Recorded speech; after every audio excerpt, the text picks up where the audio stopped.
जय हिंद, बहुत बहुत स्वागत पुनः। आज का टॉपिक है हमारा जो ये रेलवे के लिए अनवरत सीरीज चला रहे हैं आप लोगों के लिए साइंस का। और जो भी लोग रेलवे का एग्जाम देने जा रहे हैं उनके लिए यह काफी फायदेमंद सीरीज है। डेली आपके लिए कुछ ना कुछ नया टॉपिक लेकर के हम लोग अनवरत आते हैं। आज का टॉपिक है उसी कड़ी में, आज से फिजिक्स का संडे को फिजिक्स का वन लाइनर ले रहे हैं। तो फिजिक्स में यानी भौतिक राशियां और मापन रेलवे परीक्षा 2024 के लिए जो भी इंपॉर्टेंट है या जहां से क्वेश्चन पूछा गया है किसी न किसी साल में, उसको हम लोग आज कवर करने का कोशिश कर रहे हैं। तो बने रहिए, बहुत लंबा वीडियो नहीं होता है लेकिन आपके लिए बहुत महत्वपूर्ण होता है। चलिए शुरू करते हैं। पहला क्वेश्चन है कि तापमान यानी टेम्परेचर का अंतरराष्ट्रीय इंटरनेशनल यूनिट क्या होता है, एसआई मात्रक क्या होता है, जल्दी बताइए। तो तापमान का जो एसआई यूनिट होता है वह केल्विन होता है। क्या होता है सर?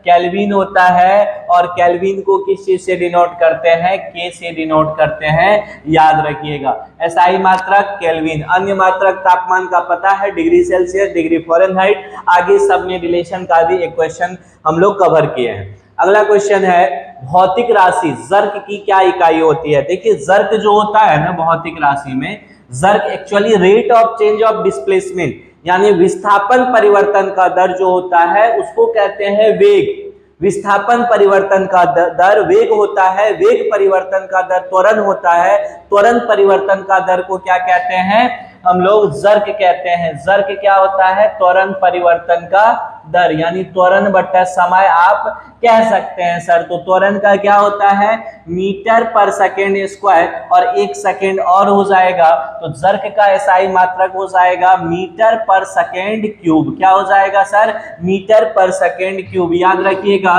जर्क का एसआई यूनिट मीटर पर सेकेंड क्यूब। और rate of change of jerk, jerk के बाद वैसे नहीं होता है, rate of change of jerk जो होता है वो एक्सीडेंट हो जाता है। अगर जर्क में भी, जर्क मतलब जर्किन जो आप कहते हैं, जर्किन में भी अगर चेंज कीजिएगा तो एक्सीडेंट होगा। हाँ आगे बढ़िए। डायऑप्टर किसकी इकाई होती है, जल्दी बताइए। डायऑप्टर किसकी इकाई होती है? तो सर डायऑप्टर लेंस की क्षमता की इकाई होती है। किसकी इकाई होती है? लेंस की क्षमता यानी पावर ऑफ लेंस इसको कहते हैं, पावर ऑफ लेंस कहते हैं, power of lens. Power of lens का एसआई मात्रक क्या होता है? डायऑप्टर। डायऑप्टर किसके बराबर होता है यह भी पूछता है, पर मीटर के बराबर। डायऑप्टर किसके बराबर? पर मीटर के बराबर होता है। लेंस की क्षमता P बराबर 1/f। और फोकल लेंथ का एसआई मात्रक, दूरी है फोकल लेंथ, एक प्रकार का फोकस दूरी है, इसलिए इसका एसआई मात्रक मीटर होता है। तो डायऑप्टर जो है वह पर मीटर के बराबर हो जाता है, याद रखिएगा। अगला टॉपिक है पदार्थ की मात्रा यानी अमाउंट ऑफ सब्सटेंस की मौलिक इकाई क्या होती है। देखिए अमाउंट ऑफ सब्सटेंस, पदार्थ की मात्रा की मौलिक इकाई मोल होती है। पदार्थ की मात्रा की मौलिक इकाई क्या होती है? मोल। 7 फंडामेंटल फिजिकल क्वांटिटी है। कौन कौन? लंबाई है, द्रव्यमान है, समय है, उसके बाद से तापमान है। तापमान अभी देखिए, विद्युत धारा है, पदार्थ का परिमाण है और लुमिनस इंटेंसिटी यानी ज्योति तीव्रता है। ये 7 भौतिक राशियां होती है, याद रखिएगा। प्रतिबाधा, इंपीडेंस का मात्रक क्या होता है? तो इंपीडेंस का मात्रक ओम होता है। क्या होता है सर? इंपीडेंस का मात्रक ओम होता है। एक्चुअली इंपीडेंस जो होता है एलसीआर सर्किट में, एलसीआर सर्किट का एक प्रकार का यह प्रतिबाधा क्या है? प्रतिरोध ही है, Z से डिनोट करते हैं। और Z बराबर √r² plus XL minus XC का स्क्वायर होता है। Z बराबर R प्रतिरोध होता है, XL जो होता है वह क्या होता है? ये LR सर्किट में होता है, और XC हो गया इंडक्टिव रिएक्टेंस, और ये हो गया आपका LCR Z equals to R² plus XL minus XC का होल स्क्वायर। इसको टॉपिक जब लेंगे तो वहां बड़े डिटेल में हम लोग डिस्कस करेंगे, कोई टेंशन नहीं है। सोनार, हाँ सोनार देखिए इंपॉर्टेंट टॉपिक बनता है किसके लिए? रेलवे के लिए या किसी भी एग्जाम में जिसमें साइंस आना है वहां ये टॉपिक इंपॉर्टेंट हो जाता है। इसका फुल फॉर्म क्या होता है? Sound and navigation, sound navigation and ranging, sound navigation and ranging, याद रखिएगा साउंड नेविगेशन एंड रेंजिंग इसका फुल फॉर्म होता है। यह मापक का प्रयोग किसके द्वारा किया जाता है? तो समुद्र के अंदर की गहराई, समुद्र के अंदर छुपी हुई किसी भी वस्तु के लिए, समुद्र के अंदर के वस्तुओं की जानकारी के लिए, उसकी दिशा, उसकी वेग आदि की जानकारी के लिए हम लोग क्या करते हैं? इसका यूज करते हैं। मतलब आप कह सकते हैं नौ संचालन में इसका उपयोग होता है। किसका? सोनार का उपयोग नौ संचालन में किया जाता है। अगला है ध्वनि की तीव्रता का मापक यंत्र। ध्वनि की तीव्रता मापी किसमें जाती है? तो डेसिबल में। किसमें सर? डेसिबल में। ध्वनि की तीव्रता किसमें मापी जाती है? डेसिबल में। और यंत्र का नाम पूछ दिया तो डेसिबल मीटर हो जाता है। क्या हो जाता है? Decibel meter. ये डेसिबल मीटर, डेसिबल का नाम किस पे पड़ा था? ग्राहम बेल के से ये जो है बेल निकल के, डेसी मतलब 1/10। सोनार यंत्र में कौन सी तरंग प्रयुक्त होती है? सोनार में जो है पराश्रव्य ध्वनि का उपयोग होता है। किसका उपयोग होता है? पराश्रव्य ध्वनि। किसका? पराश्रव्य ध्वनि मतलब अल्ट्रासोनिक वेव। अल्ट्रासोनिक वेव, याद रहेगा अल्ट्रासोनिक वेव। अल्ट्रासोनिक वेव किसको कहते हैं सर? जिसका फ्रीक्वेंसी रेंज 20,000 हर्ट्ज से HZ से अधिक हो, उसको अल्ट्रासोनिक वेव कहते हैं। याद रखिएगा 20 से लेकर के 20,000 तक जो होता है ऑडिबल साउंड का रेंज होता है, और 20 से कम जो होता है वह अवश्रव्य होता है, इंफ्रासोनिक होता है। अगला सवाल है, यहां इसका नाम होना चाहिए था पाइरेलियोमीटर। पाइरेलियोमीटर इसका नाम होता है पाइरेलियोमीटर। किसके मापन में प्रयोग होता है? तो पाइरेलियोमीटर जो होता है सर, यह सौर विकिरण, किससे? सूर्य से निकलने वाली विकिरण के मापन में उपयोग होता है। सौर विकिरण इसका सही आंसर हो जाएगा। आपेक्षिक घनत्व, रिलेटिव डेंसिटी का मात्रक क्या होता है? तो आपेक्षिक घनत्व का मात्रक कुछ भी नहीं होता है, यह मात्रकहीन होता है। क्या होता है? मात्रक हीन होता है, मतलब यूनिट लेस होता है। क्या होता है सर? यूनिट लेस होता है, यानी यूनिट और डायमेंशन नहीं होता है।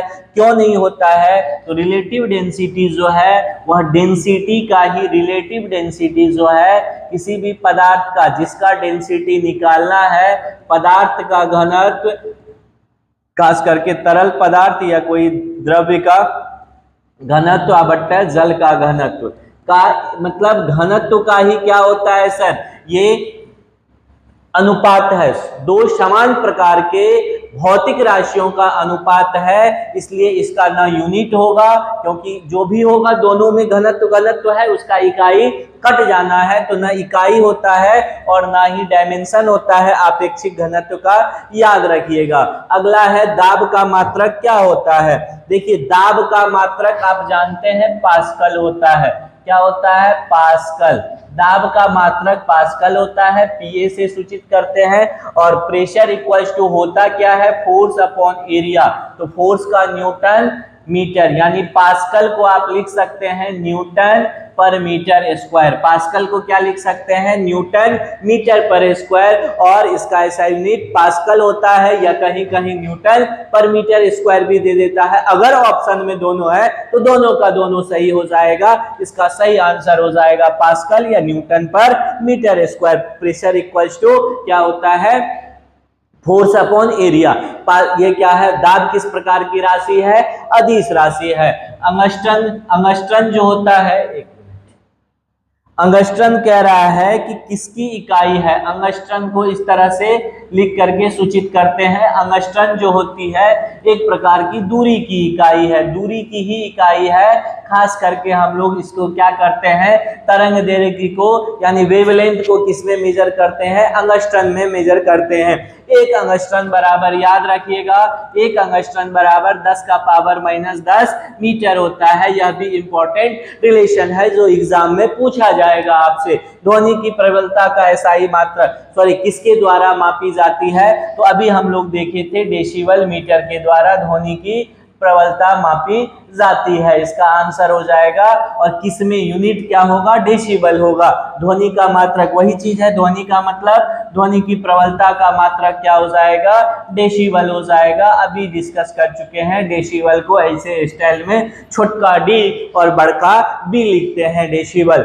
संवेग का मात्रक देखिए, संवेग होता क्या है? संवेग P equal to M into V, यानी संवेग बराबर सर, संवेग बराबर द्रव्यमान अगुना क्या होता है? वेग। द्रव्यमान गुना वेग। तो द्रव्यमान का क्या होता है? केजी, और वेग का होता है मीटर पर सेकेंड। तो इसका मात्रक क्या हो जाएगा? संवेग का केजी मीटर पर सेकेंड। संवेग किस प्रकार की राशि है? तो सदिश राशि है, ये भी याद रखिएगा। मास और वेलोसिटी यानी कि द्रव्यमान और वेग के गुणनफल से संवेग प्राप्त होता है।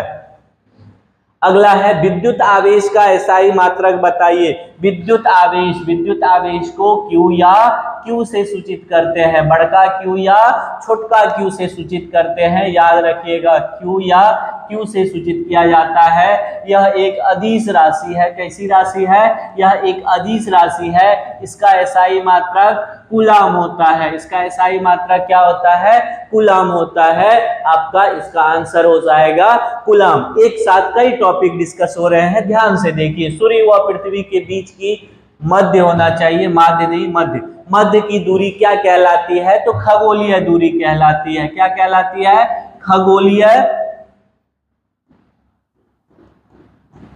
खगोलीय दूरी कहलाती है। सूर्य और पृथ्वी के बीच की दूरी है कितना? तो लगभग 150 मिलियन किलोमीटर। कितना? 150 मिलियन km सूर्य तथा पृथ्वी के बीच की दूरी है। 4 जुलाई को ये दूरी 2 मिलियन और बढ़ जाता है, लगभग 152 क्या हो जाता है? मिलियन हो जाता है। कार्य व ऊर्जा भौतिक राशि की इकाई क्या है? आप लोग कमेंट करके ये भी बताइएगा कि सूर्य के प्रकाश को पृथ्वी तक पहुंचने में कितना समय लगता है। आगे है कार्य व ऊर्जा, जो भौतिक राशि है उसका इकाई। तो कार्य और ऊर्जा दोनों अदिश राशि है, याद रखिएगा। कैसी राशि है? अदिश राशि है। इसका मात्रक क्या हो जाएगा? इसका मात्रक जूल होता है। क्या होता है? जूल। और चूंकि कार्य बराबर क्या होता है?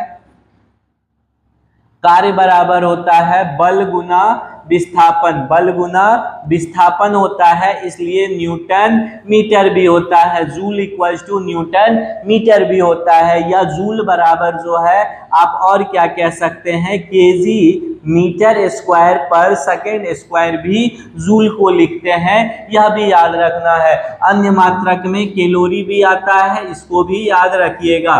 क्या लिखिए? याद रखिएगा, कैलोरी भी इसका अन्य मात्रक है। एक कैलोरी बराबर कितना? 4.18 या 4.2 जूल होता है। इस रिलेशन को भी दिमाग में नोट कर लीजिए। अगला है ओम किस भौतिक राशि का मात्रक है?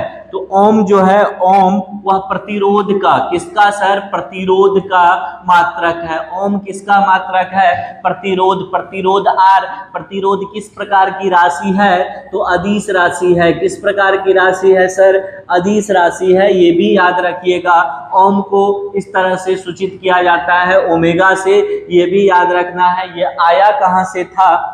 तो I बराबर V बाय R ओम के नियम से और आपको प्रतिरोध इंट्रोड्यूस हुआ था। और प्रतिरोध होता क्या है? किसी भी पदार्थ का वह गुण जिसके कारण वह अपने में से प्रवाहित होने वाले धारा का विरोध करता है, प्रतिरोध करता है। विभवांतर का एसआई मात्रक क्या होता है? विभवांतर या विभव दोनों का एसआई मात्रक वोल्ट होता है। क्या होता है? वोल्ट होता है। एसआई मात्रक भी से सूचित करते हैं, याद रखिएगा।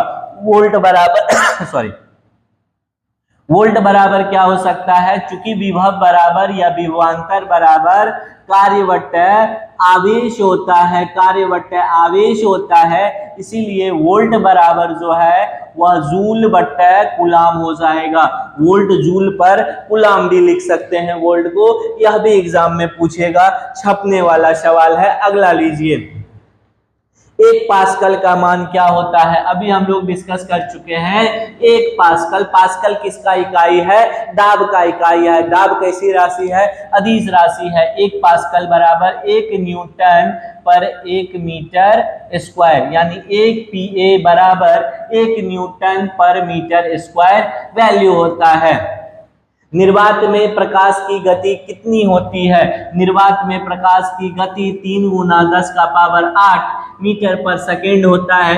कभी कभी केएम में देता है तो 3 गुना 10 का पावर 5 केएम पर सेकेंड होता है। यह भी याद रखिएगा, छपने वाला सवाल। परम शून्य ताप का मान कितना होता है, परम शून्य ताप किसको कहते हैं, परम शून्य ताप वह ताप होता है जो पृथ्वी पर possible lowest value of temperature होता है, यानी हमारे पृथ्वी पर अभी तक जो सबसे लोएस्ट वैल्यू जो संभव है ताप का, उसको परम शून्य ताप कहते हैं। इसका मान माइनस 273 डिग्री सेल्सियस होता है, माइनस 273 डिग्री सेल्सियस होता है, या इसी को आप 0 केल्विन भी लिख सकते हैं। परम शून्य ताप वह ताप है जो लोएस्ट अभी तक मेजर किया गया है पृथ्वी पर पॉसिबल होगा, इससे कम नहीं हो सकता है। कितना होता है, माइनस 273 डिग्री सेल्सियस या 0 केल्विन के बराबर होता है।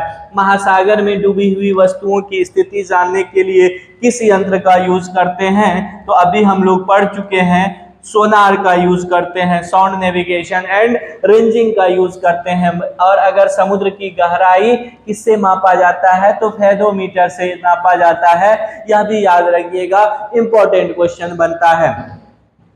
फ़ारेनहाइट पैमाने पर तापमान 200 डिग्री फ़ारेनहाइट है, तो सेल्सियस में क्या होगा, तो रिलेशन जान लीजिए।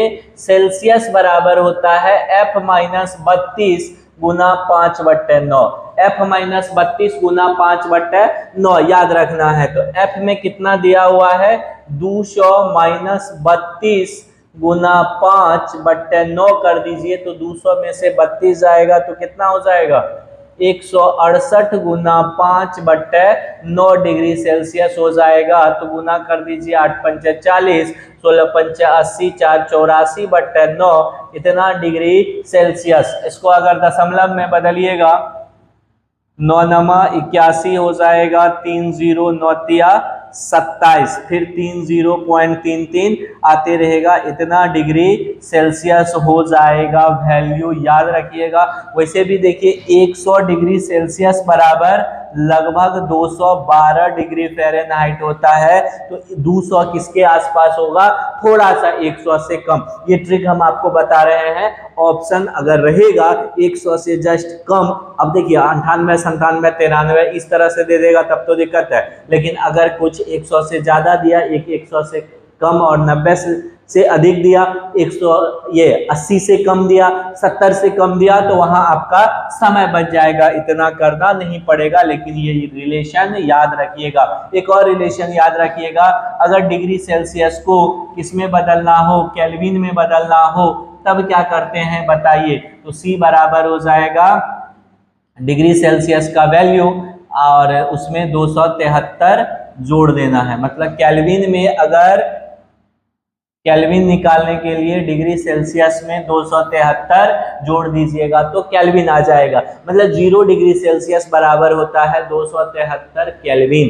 तो अगर 10 डिग्री सेल्सियस है तो 283 हो जाएगा, 100 डिग्री सेल्सियस है तो 273 में एग्जैक्ट वैल्यू 273.15 होता है, लेकिन आपका काम 273 पे हो जाएगा। तो 273 में 100 जोड़िएगा तो 373 हो जाएगा। तो ये कुछ टॉपिक्स थे जो हम लोगों ने राशियां एवं मापन से लिए। अभी इकाई और मात्रक वाला टॉपिक कंटिन्यू चलेगा वन लाइनर में संडे को। बाकी डेली 10-10 क्वेश्चन का केमिस्ट्री में चल रहा है, फिर बायो लेकर के आएंगे। आपके एग्जाम तक इतना क्वेश्चन करवा देंगे, इतना क्वेश्चन कर लेंगे हम लोग कि एग्जाम में कोई नया क्वेश्चन आपको लगेगा ही नहीं। बस थोड़ा सा प्यार और सपोर्ट देते रहिए, बने रहिए। मिलते हैं पुनः, बहुत बहुत धन्यवाद।